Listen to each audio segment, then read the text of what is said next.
So we're doing rants now. A poll from CNN from about a month ago said that 51% of Americans approved of Trump's actions on immigration. How can the Democrats look at that and feel like what they are doing is in any way okay? If we have 51% of the population saying that Trump is doing a good job on immigration, you are doing something wrong. Even though this survey is done before Trump sends these guys to El Salvador, he was still kidnapping people with ICE, and the Democrats, seemingly their response was, oh, well, what can we do because we don't have power right now? And I'm like, you do have power. You're literally the elected leaders of this country. Like, I don't understand how you can sit by and just like act like these things are okay. I know they're not all doing that, but now we have them going out. What is it? Van Hoyen, I don't know his name, from Maryland, gets denied access to CCOT. CCOT's the terrorism confinement center or whatever in El Salvador. And the thing about CCOT is nobody has ever gotten out of there, according to the Human Rights Watch. There's no plan to get anyone out of there. We have the Bukele, the El Salvadorian president, in the White House joking about how, or not joking, but I guess like trolling that he can't smuggle a terrorist back into the U.S., which is not what would be happening because we all know Kilmar Abrego Garcia. Okay, maybe we don't all know, but he has no criminal record. He does not have ties to MS-13. He got a legal stay in the US because he was worried about facing violence and potentially torture from returning to El Salvador. And the White House just continues to say that he's an MS-13 gang member, which this is so go-to fascist. You have ICE, who's acting like the Gestapo. You have CCOT, which is effectively a concentration camp. And then you have the White House, which is continuing to lie on the record about how this stuff is going down. And I think the Democrats need to run a campaign against this. It's not enough to have Cory Booker go up and do a 25-hour speech railing against Trump, as they said, when nobody really gives a shit. Sure, it's cool that you beat out a segregationist record. I value that. I appreciate it. But you need a coordinated campaign. This isn't a hard thing to fight against. You run a campaign called It Could Be You. Because it could be. He's openly talking about sending U.S. citizens to El Salvador, to CCOT, and he's saying that he's only going to send the worst criminals, but there's no evidence that they actually have a plan to do that. They said that about immigrants that they were going to deport. We knew that wasn't true, and we've seen it even with El Salvador. 60 Minutes did an investigation. There's been various investigations showing that the vast majority, more than 3/4 of the men that were sent to El Salvador, have no evidence of a criminal record.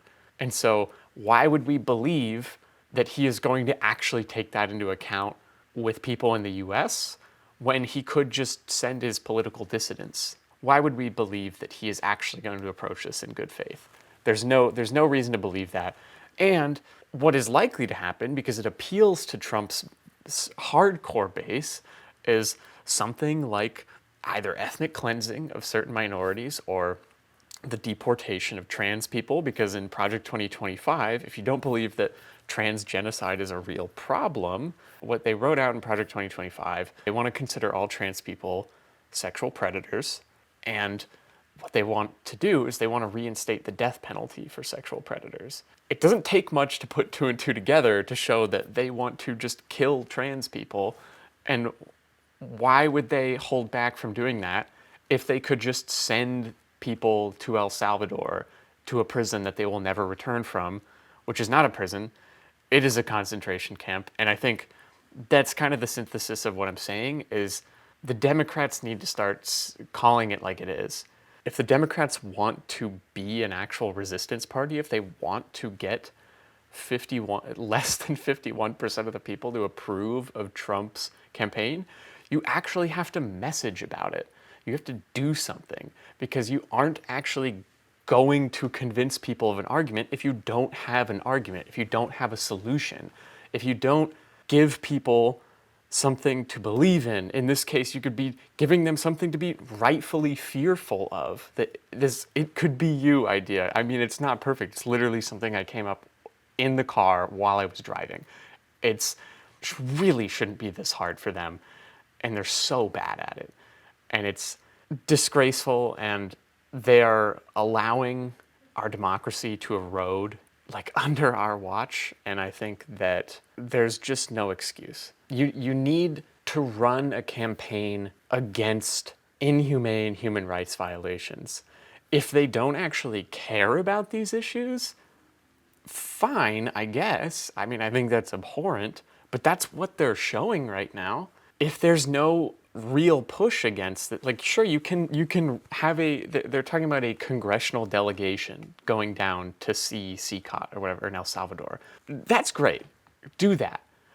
But you don't have to wait until you've done that to say something about it, to say how this is illegal, to say how they're denying the Supreme Court, to call it what it is, a concentration camp that they want to send people to for the rest of their lives to be tortured and die. It's not that complicated. Look, I think everybody on the left should be calling it like this. I think we should point out that the inhumanity of ICE, we should point out the inhumanity of the Republicans. I think the Democratic Party, I don't know if their strategy is to try to let Trump crash and burn everything, which he seems to be doing a pretty good job of with the tariffs. But if you can't get people to care about the idea of them potentially being deported, or I think deported is the wrong word too, they're kidnapping people. If you can't get people to care about that, to care about their neighbors, to care about their friends, to care about their family members who maybe lean left, to care about trans people, what do you want people to care about? What do you have on your docket? What do you stand for? The Democrats seem to be stuck in this idea that they just need to go further to the right. They just need to be more center, more moderate, move away from the left. And this is just a shining example of their failure to act, to say anything meaningful. And like, what good does it do us if the answer the Democrats have to losing to the Republicans is, oh, well, let's just become the Republicans. Let's adopt these abhorrent right-wing immigration policies. Let's allow them to get away with murder and kidnapping and separating families. Like, there's this story out of New York where ICE took this guy's 19-year-old son among the other Venezuelans that have been sent to El Salvador. He has no criminal record. Like, the vast majority, he doesn't have tattoos connecting him to MS-13. This guy is saying he feels like his son was kidnapped. His son was kidnapped. Part of the story is that when the ICE agents grabbed him, one of them said, no, he's not the one. And the other ICE agent said, take him anyway. We have this crazy story of where it seems like they just got this kid just because they could. Why are the Democrats not pushing this? It could be you. It could be you. This could be your kid. There's this just like lack of understanding amongst the American people that you are not immune to this. Fascism will eat society.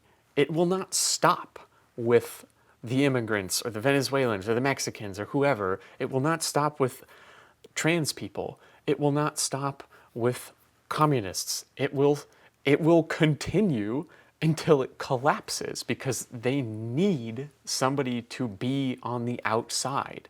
The fact that the Democrats aren't using stronger language, they aren't doing a coordinated campaign, the only strong showing we really have, at least consistently, is Bernie and AOC hitting the road for a tour that, for some reason, at age 83, Bernie, why is he the one doing that? It doesn't make sense. And so I don't know what to say anymore. Like, they're so far from being an opposition party. It feels like the society is just failing. It's failing all of us. The Democrats are failing all of us. People are failing other people. Yeah. So, I don't know. I don't know if this is going to be interesting or bad. I'm trying to put together a more coherent version of my thoughts on this, but that's, I think I'm just going to call that rant over. But yeah.